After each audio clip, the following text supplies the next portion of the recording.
Montana Talks here. Live and local. This is Montana Talks with Aaron Flint.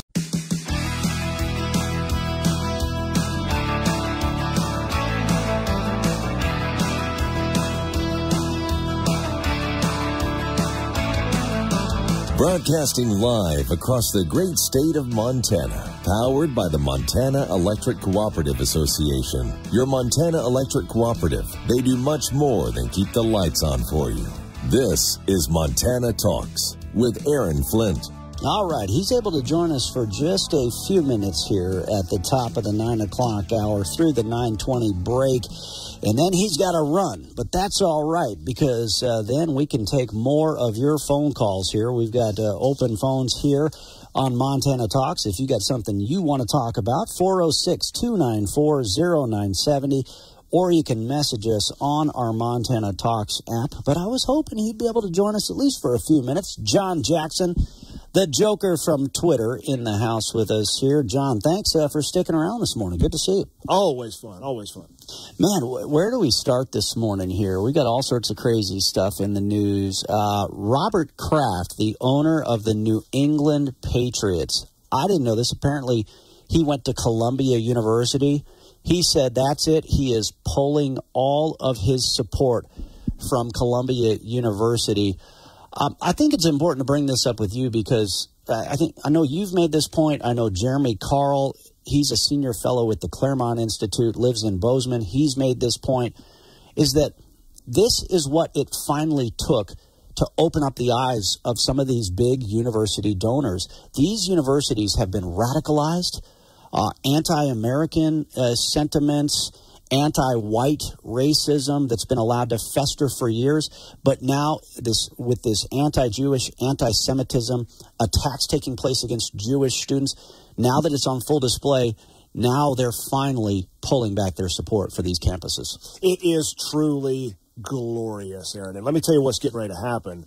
Yesterday, Bibi Netanyahu said they are going into Rafah. They are going to take a couple of weeks to clear out some of the civilians, and then they're going in. And we just wait till that happens. These lunatics over here in our country, you know who these people are? All these pro-Hamas people up there in New York, across all the universities. You know who they are? They're just BLM and Antifa regurgitated. That's all they are. And what I want to see when this happens, I want the Frankenstein monster, because this is the left's Frankenstein monster that they created. I want them out there. I want them to shut every one of these left-wing universities. I want them to block every big blue city airport, block every big blue city interstate. I mean, chaos. I want the monster to eat the doctor. That's right. So well said. So well said. You know, it's crazy, though. Columbia University, they are now on day 2 of remote learning. They had to do remote learning classes, not because of the Rona or something else like that, but because Jewish students are literally being attacked, threatened. You've got white, leftist, spoiled brat kids even holding protest signs, encouraging Islamic extremist groups to kill these Jewish students or any student who supports our friends in Israel. All out there in the open. One of our listeners made a really good point. I got a message on our app earlier.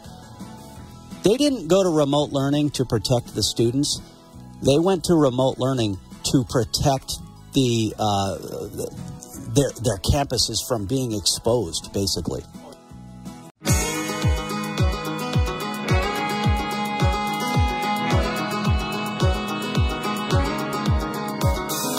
Talking about the issues that matter to Montana, statewide. This is Montana Talks with Aaron Flint. All right, we got the phone lines open for you, 406-294-0970. You know, when John Jackson, the Joker from Twitter, joins us here on this show every now and then, you'll hear him refer to my podcast or our podcast. So he actually, not only is he the Joker from Twitter, who's got over 100,000 followers on X.com. He's a retired federal law enforcement officer who lives here in Montana, but he does a Rumble podcast with a character known as the Mighty Human Z.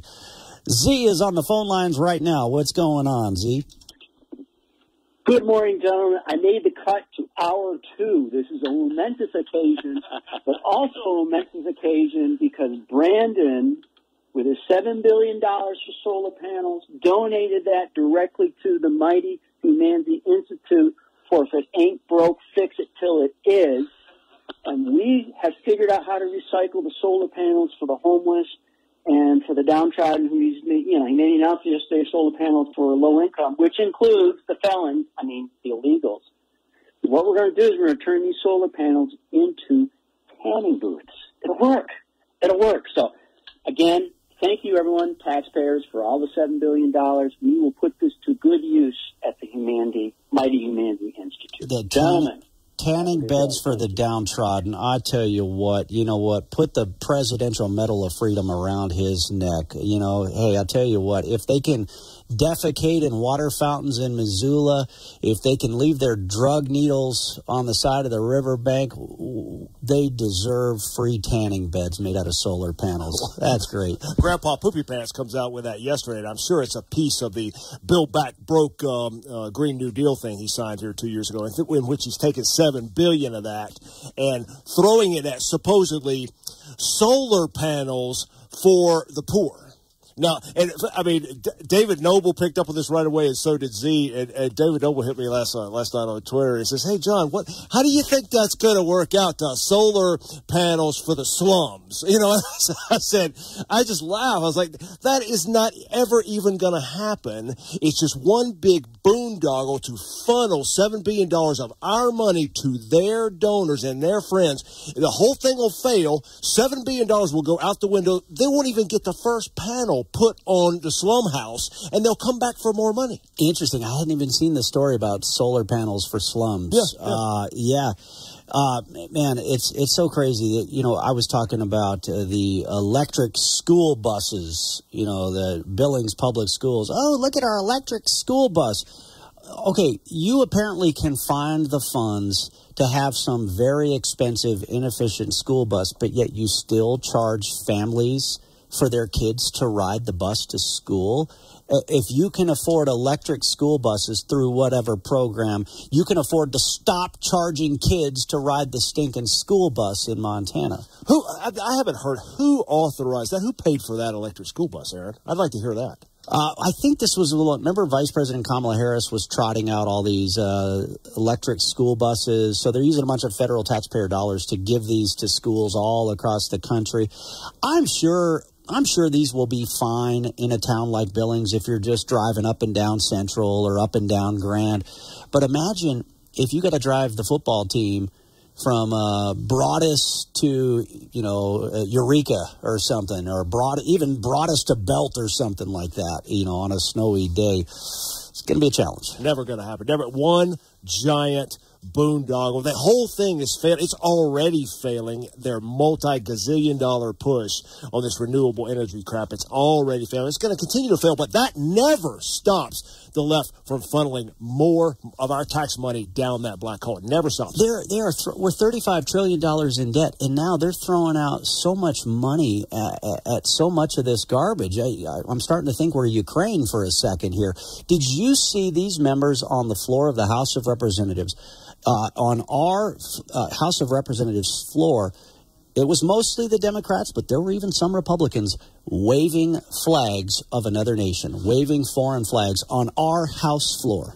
Aaron, please don't get me started on that, because I'm going to blow a freaking vein out of my forehead here. I watched that last week. It's the greatest betrayal of the Republican base and Republican voters by a Republican speaker ever in my lifetime. That was a Republican speaker that put that on the floor and got more Democrat votes than Republican votes to pass it. On the one bill, they didn't even get a majority of Republican votes to do this, to throw $60 billion to Ukraine, $9 billion to Hamas. $9 billion to Hamas terrorists. They got another $4 billion in there to process more illegals into the country. It was an absolute betrayal.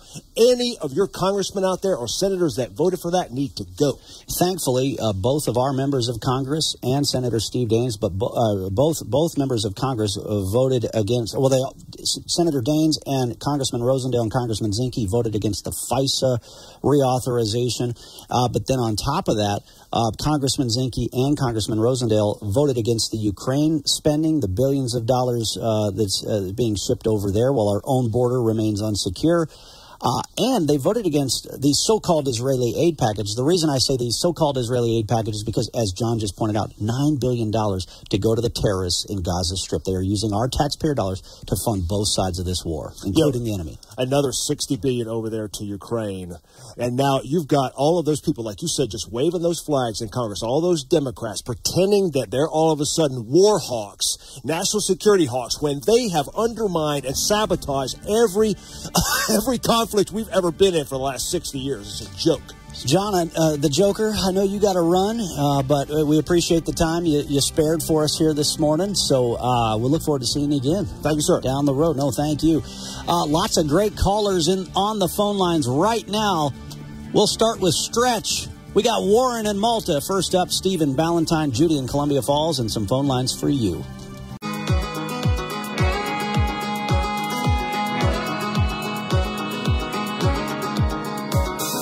Talking about the issues that matter to Montana, statewide. This is Montana Talks with Aaron Flint. That's right. The show is called Montana Talks for a reason. We want to know what you want to talk about. We want to hear from you. And we've got phone lines for you to call into 406-294-0970. Before we went to that last break there, I wanted to tell you who we got waiting in the wings on the phone lines. And so that you could get excited there, you could get pumped up during the break because you knew what was coming for you. Anyway, I got a great message from Frank in Malta. When I told him that Warren in Malta was on the phone lines, he says, "Woohoo! It's Too Tall Taylor. Too Tall Taylor, is that you?" Hi, Aaron. Hey, how you doing, Warren? Good to hear from you.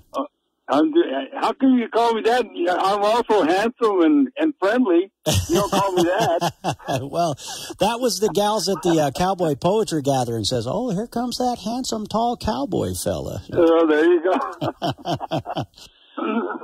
Hey, what I'm calling about today is I'm discouraged listening to these ads, of course, the politicians all the time. But I think that people should get on the media and get a hold of Tester's camp.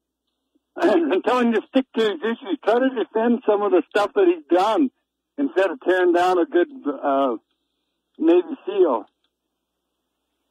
Yeah. I think that's the only way he thinks he can win the race is by falsely attacking a Navy SEAL who has served his country, whose wife served our country as a U.S. Marine. But how can he defend himself on the issues, I guess, is the real question, right? Exactly. I just don't understand.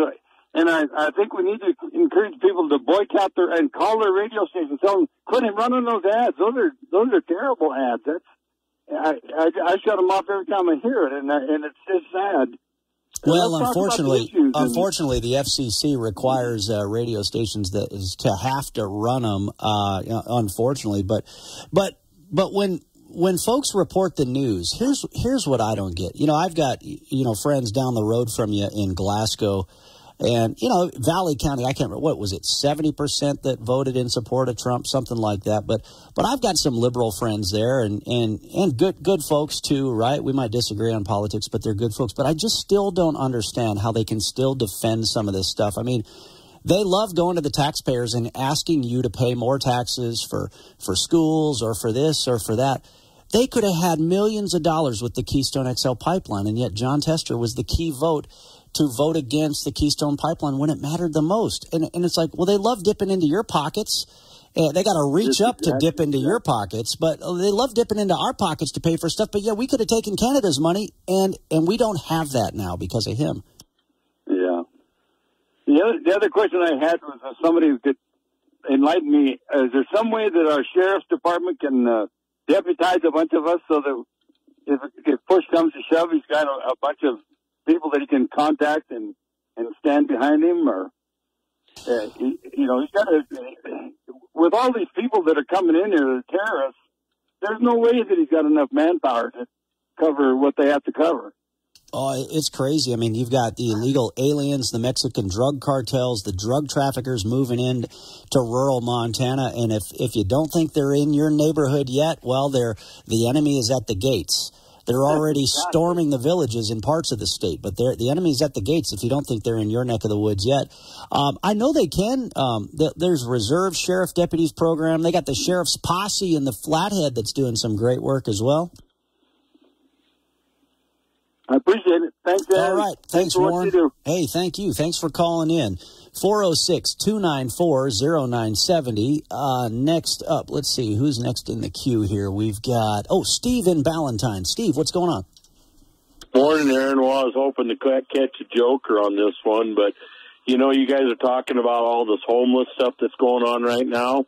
Well, Los Angeles has got it figured out. They really got it figured out. Their idea of taking care of the homeless in L.A. now is they're going to get rid of non-essential government jobs. So isn't that like 75% of the government? Well, even closer to home, Denver, Colorado, look at all the programs they're cutting left and right because of all the illegal aliens there and then transients on top of that. Yeah. They're fixed for it instead of just shutting the door or shutting the gate. Their fix for it is now like Denver taking it away from the law enforcement, allocating $45 million from the law to take care of all the transients and all the illegals that are coming into the country. And now, now LA is just going to do away with non-essential government jobs, which, more allocating that money from something that they really wanted 10 years ago. Now they're going to allocate it towards the homeless, the illegals. So, all they got to do is shut the door. That's all they got to do. That's right. Shut the door and let it go to rest for 6 months and figure out what's going on and then start all over. Period. Shut the door, keep the door shut, stop the invasion. It's really as simple as it sounds. It's as simple as it sounds. Steve, thanks for the phone call. Yeah, this was from about 5 days ago. This was a Fox News radio report from April 18th. Steve mentioned how they're having to cut budgets in Los Angeles because of all the illegals and all the transients there. Here's the report out of the city of Denver. Every budget in every Denver city department is going to be cut, and that includes the police, that includes the fire department. This is all to help make up the $90 million aid package that Mayor Mike Johnson says he needs to address the crisis, the migrant crisis. And the mayor's own office budget is taking the biggest hit. He's slashing about 10% from his own budget, but it's that more than $8 million coming from police. That's about 2% that is getting the most attention. The mayor insists that there will be no change to officers deployed on the street. Yeah, sure. Sure. I made this point earlier via Twitter, via X. Did you guys hear about this circus that was in Billings last weekend? It wasn't a normal circus. It looked like, it was a circus tent. It was the paranormal cirque. It was a paranormal circus.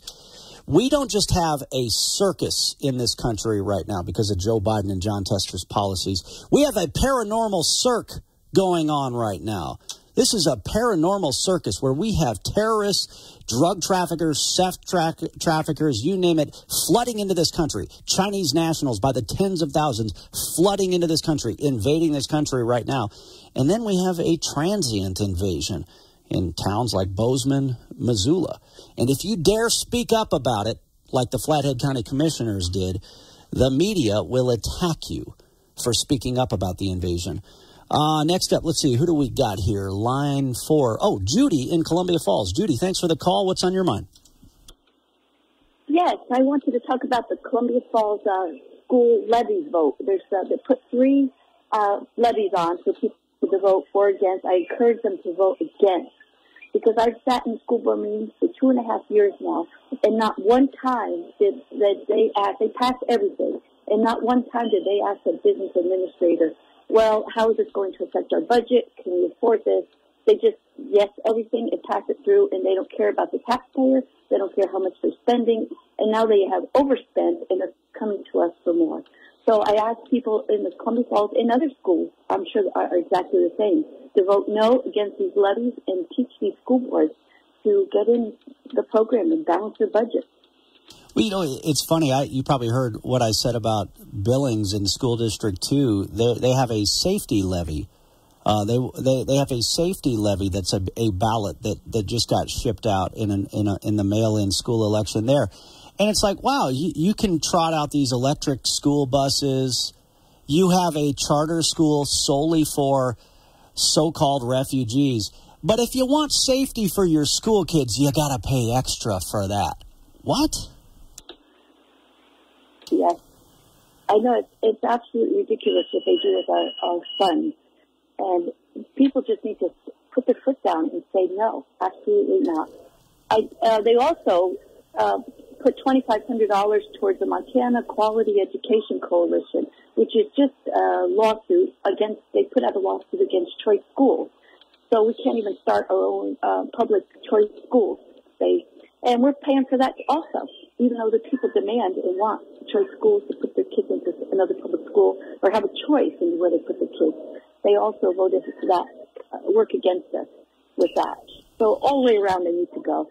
They need to vote no. There's no reason to vote yes for these. Well, I'll tell you what, even if there is a valid reason behind some of these levies, I know a lot of people are just so concerned about property taxes right now. Well, folks, if you're concerned about property taxes, this is what drives up your property taxes. The vast bulk of your property taxes are at the local level.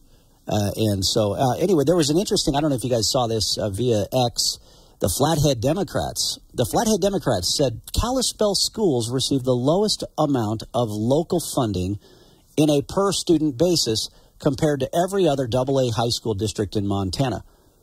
Well, Kendall Cotton with the Frontier Institute made a good point. He said, if more funding equals education quality, why do Flathead High School District student achievement scores outperform Belgrade, Butte, Great Falls, and Billings? That's a pretty good question, isn't it? Let's see. Next up on the phone lines, Robert in Miles City. Robert, what's on your mind? Yeah, I heard you talking about the electric school buses in Billings. And on Q2 last night, they said they were paid for by the Montana DEQ.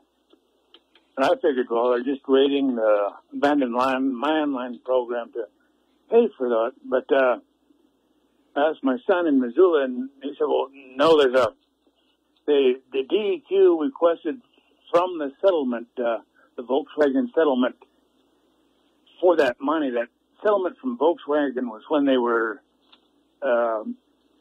faking the emission standards so their diesel engines would fit our standards, but they lost out to like $1.2 billion, and that money was available. So DEQ requested it and received some of that.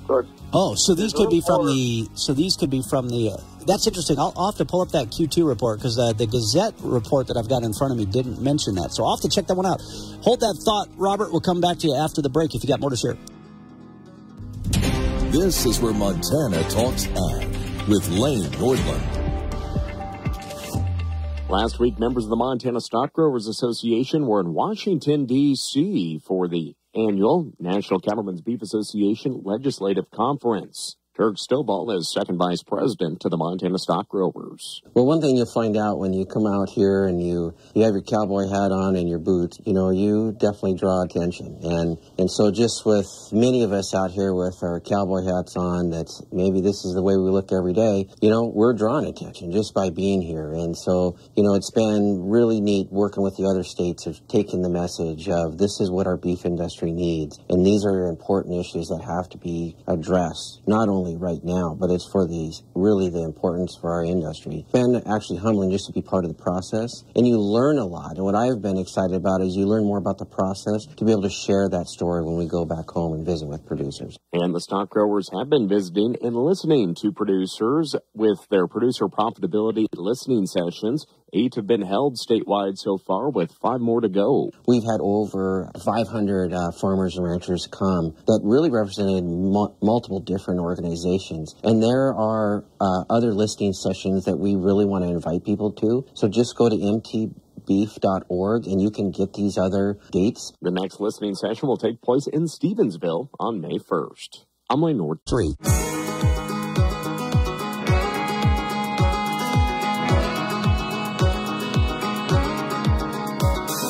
Talking about the issues that matter to Montana, statewide. This is Montana Talks with Aaron Flint. We got a lot of callers on the phone line, so let's jump right back into it here. Back to Robert in Miles City. Yeah, Robert, I pulled up that KTVQ television story. Yeah, so these specific electric buses, I know VP Kamala Harris was pushing out electric school buses with federal taxpayer funds, but yeah, I saw that report. It says that this came out of Volkswagen lawsuit settlement funds, so apparently they got some free EV school buses out of that deal. So it looks like they should have more money in their budget elsewhere to pay for some other stuff, other priorities. Scott in Billings also raised a good question, just got a message from him. What happened to all the federal money sent to the schools during the pandemic? He says vote no on the safety levy in Billings. Anyway, Robert, your thoughts out of Miles City. Yeah, I have to give kudos to the DEQ for going after that funding. But, yeah, it's from the Volkswagen settlement. And I've sent you some emails, kind of expanding on that, some documentation. But the money was out there. It just need to be gone after and then requested. But that should free up other monies in the district for other purposes. Yeah. Yeah, if the money's out there, DEQ is right to chase after it, right? Regardless of how phony and absurd the initial lawsuit. Although, I mean, Volkswagen did apparently err in their public reporting, but all these stupid climate lawsuits, all they do is add more cost to everything across the board. But hey, at least we got some free buses out of this one, huh? I guess, yeah. All right, Robert, thanks for the call. Thanks for listening to Miles City. Great to hear from you. Next up, let's go to Tim in Shelby, listening to KSEN. Tim, what's on your mind? Oh, I'm just confused about this guy who's Custer. Is he a Democrat or a Republican? I'm confused. I know he's Democrat, but he's always against the Democrats, saying don't do this and don't do that. But at the same time, he's messing with our minds. That's what I think. He's a Democrat that wants you to think he's a Republican, but only in an election year, and then he can go back. He can take He can take the costume off in about 9 months. Yeah, and then that bull crap he's talking about for veterans. No, that's ridiculous. There. He trashes veterans. He refuses to shake hands with veterans. Refuses to join. But then he pretends in these phony campaign commercials to stand up for veterans while he trashes them. On the other hand, and VA care has declined since he took power as chairman of that committee. I know the VA has declined. I mean, we got a lot of folks up here trying to get into the VA, and they're having a really difficult time getting in right now. Yeah, and getting services, and even if you do get in, they never have the same doctors because there's such constant turnover because the bureaucratic mess that the federal government constantly creates. But this whole country is going to hell in a handbasket. I mean, it's terrible. And it's like, you're talking about the school buses, electric school buses and stuff. I think I heard on the article about a couple of weeks ago on your show about how the power grids are getting overworked right now. Yeah, that's right. Yeah. And what the hell are they going to do when they take away all our diesel-fueled vehicles and everything is electric? That's a really good point. Maybe they should pile a bunch of people into these electric school buses in Billings and drive down to Laurel. It's not too far of a drive. Drive over to Laurel and get out there and support loudly this proposed natural gas power plant in Laurel because we're going to need more electricity with or without electric school buses. Well, yeah, because, I mean, the cost of producing electricity has gone up so much in the last few years. And the Democrats just don't understand that the system cannot hold the grid. The grid cannot hold power requested. Yeah. The required. And then they want to tear down the hydropower dams in the Pacific Northwest and threaten, reliable power in the West. They're still trying to attack Colstrip. There's a renewed attack on the Signal Peak coal mine. They're attacking the Signal Peak coal mine. I've got a story on our Montana Talks website right now about that. Tim, you mentioned how our country is just going to heck. Yes. I don't know if you heard my earlier comments. There was this circus in Billings this past weekend, the Paranormal Circ. This isn't just a normal circus right now. I mean, it's a clown show, don't get me wrong, but this is a paranormal clown show. This is crazy what they are doing in this country right now. This is not your funny ha-ha circus. This is some scary, spooky stuff that they're pulling in America right now. I know it, and people aren't really, they don't believe it. A lot of people just don't believe what is going on. And I also agree with that one guy there that says, where can I volunteer to be a volunteer deputy sheriff? We're going to need them. That's right. Every single one of us. We're going to need them. I was joking, back to the paranormal circus, the Paranormal Circ, where they have like zombies. I was joking with the Joker from Twitter earlier. I said, John Tester could have been at this thing. He could come out with a meat grinder and missing fingers, scare all the kids. I mean, it would be a perfect addition to the Paranormal Circus. Well, he's got one good hand left. Why not use it? Oh, man, people got to laugh at some point, don't they? All right, Tim, thanks for your service. Thanks for calling in. Thanks for listening to KSEN in Shelby. Let's go next to John in the Bitterroot. John, what's going on? Hello? Yeah, hello? Yeah, this is John. That's right. Go ahead. I want to know how we can stop all these lies that we're getting. I mean, I listen to conservative radio every day. I work up in the mountains, and if I can get service in my machine, I listen to talk radio for 10 hours a day. And even on conservative radio, we get these woke commercials that lie to the people, and I don't understand how the other side can find the truth when all they hear is these lies from. So you're talking about like the political campaign commercials that come on during commercial breaks, things like that. Yeah, and it's just this government stuff that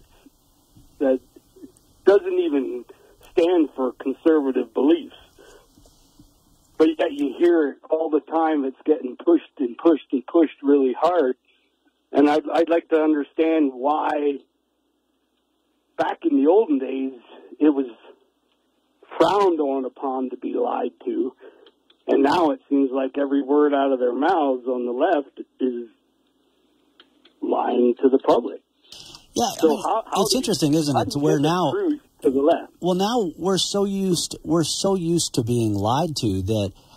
Do you think the other side even cares that they're lying? They lie about, I support securing the border. Well, no, you didn't. I support the Keystone Pipeline. Well, then why did you vote against it? We're so used to some of these politicians lying that it's people just. It's like it's no big deal anymore because they've been lied to so many times for so long. No, it's a great question that you raised, John. Unfortunately, even though a lot of these political campaign commercials stretch the truth, as I mentioned earlier, according to federal law, they have to run these campaign commercials. Now, thankfully, during our statewide show, you'll hear a statewide commercial break and then you'll hear a local commercial break. We do not run political candidate ads inside of our statewide commercial break. We at least don't seek them out unless we're forced to air them. But in the local breaks, we tell the politicians go talk to individual stations, go buy advertising from them. So we try to send that money to those local radio stations. But no, I hear your frustration. Let's see. Next up, who do we got on the phone lines? Jim in Billings. Jim, what's on your mind? have the Elder Grove School trustee. I go punch some 4 names up on the computer, and I can't get the information I want unless I go and download more stuff, which I don't want to do. And I don't want to vote for somebody who want to have pornography in our grade schools. Yeah, I hear you. So your question is, who is the candidate in the Elder Grove School Board? Who should you vote for Elder Grove? That's a good school district. So I'm sure you have some good options there. Yeah, I don't have the answer for you, but maybe one of our listeners does have the answer for you. Stand by. We got to take our shortest break of the hour. What I can tell you though, for the Billings School Board, Andrea Nemitz. Think of our friend Russell Nemitz. Andrea Nemitz. That's a good candidate to vote for there. Yeah, Russell's a great guy, too. No relation, but just thought I'd have some fun with that one.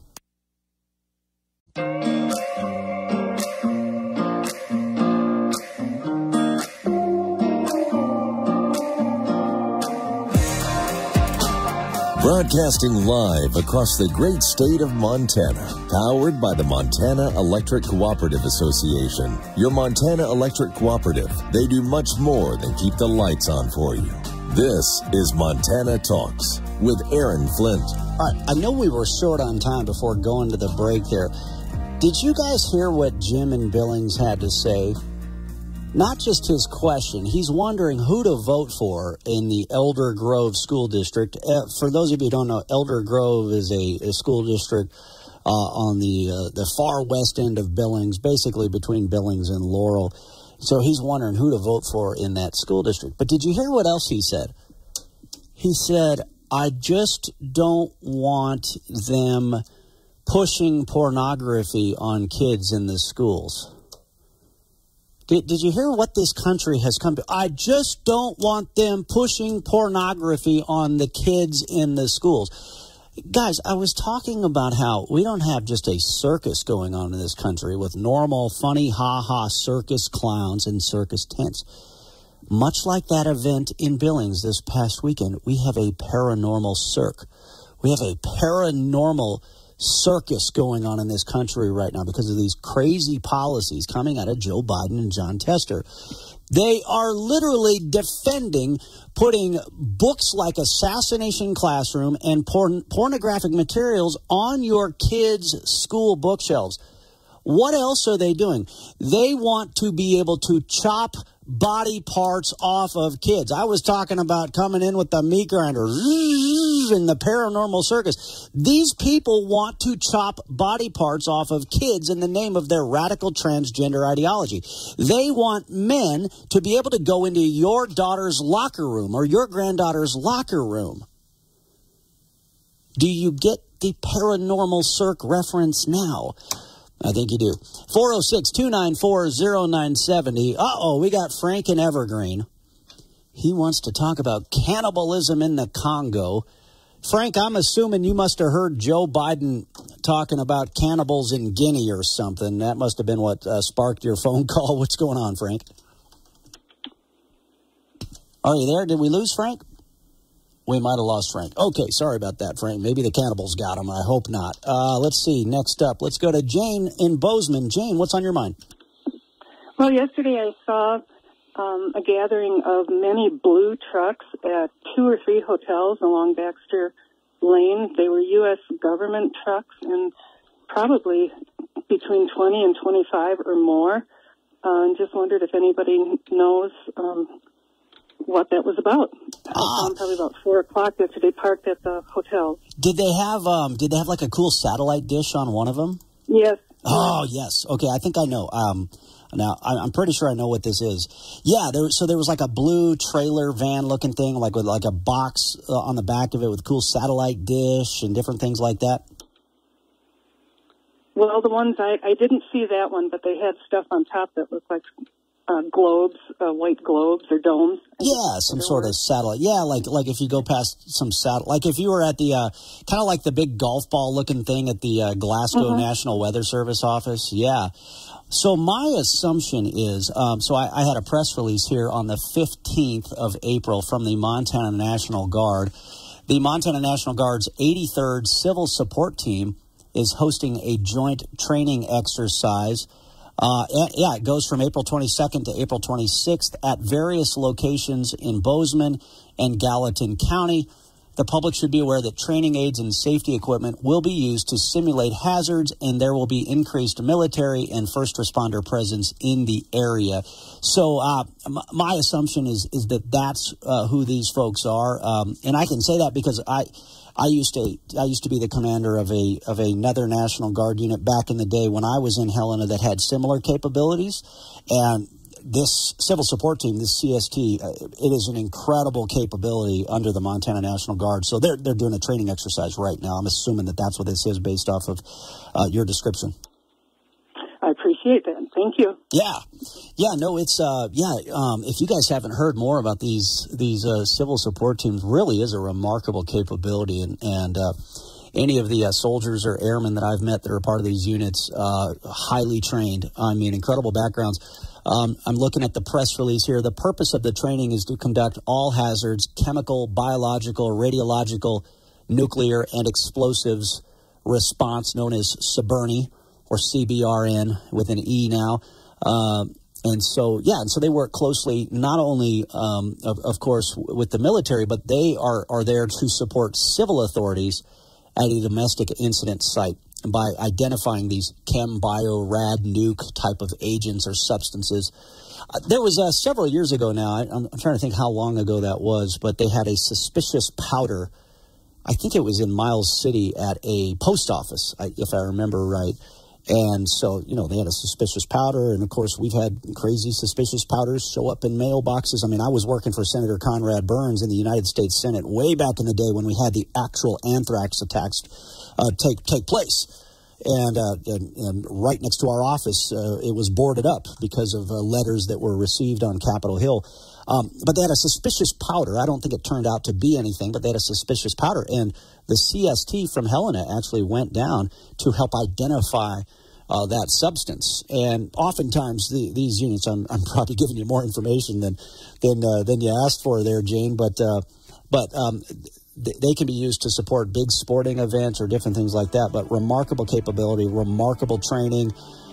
So cool that we have that at our fingertips thanks to these Montana National Guard soldiers that are trained and ready to be able to respond, and exercises like this are a big part of that. So I should reach out to the Guard. Maybe we should get their CST commander or somebody on the show to talk a little bit more about it. But hey, thanks for all the great phone calls today. Sorry we're out of time.